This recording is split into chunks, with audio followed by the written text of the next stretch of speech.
বন্ধুরা আজকে হবে ধনেপাতা বাটা। তো নেক্সট আমি প্রসেসটা দেখাচ্ছি তোমাদের। কড়াইতে চলে যাচ্ছে সর্ষের তেল, রসুন চলে গেল তেলের মধ্যে, কাঁচা লঙ্কা, শুকনো লঙ্কা, এটা একটু নেড়ে নেওয়া হচ্ছে। এর মধ্যে চলে যাচ্ছে অনেকটা কালো জিরে।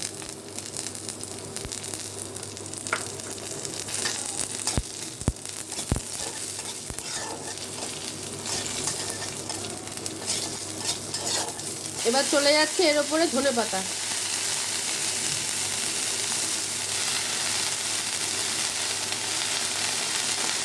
এটাকে এবার নেড়ে নেওয়া হবে অল্প করে, পুরো ভাজা হবে না, জাস্ট জলটা টানবে। এবার চলে যাবে নুন পরিমাণ মতো,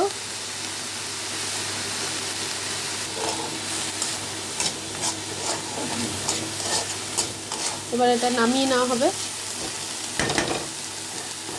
এবার এটাকে বাটা হবে শিলনোড়ায়,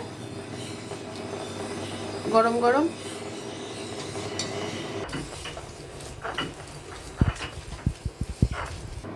একবার বাটা হলো সবে, আরও দুবার বাটা হবে। নামানোর আগে আপনাদের আমি দেখাবো, আবার আরও দুবার মতো বাটা হবে। বন্ধুরা এটা অলরেডি কমপ্লিট, বাটিতে উঠে যাচ্ছে।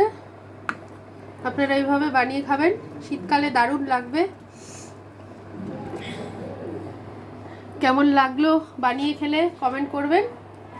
তো আজকের মতো টাটা।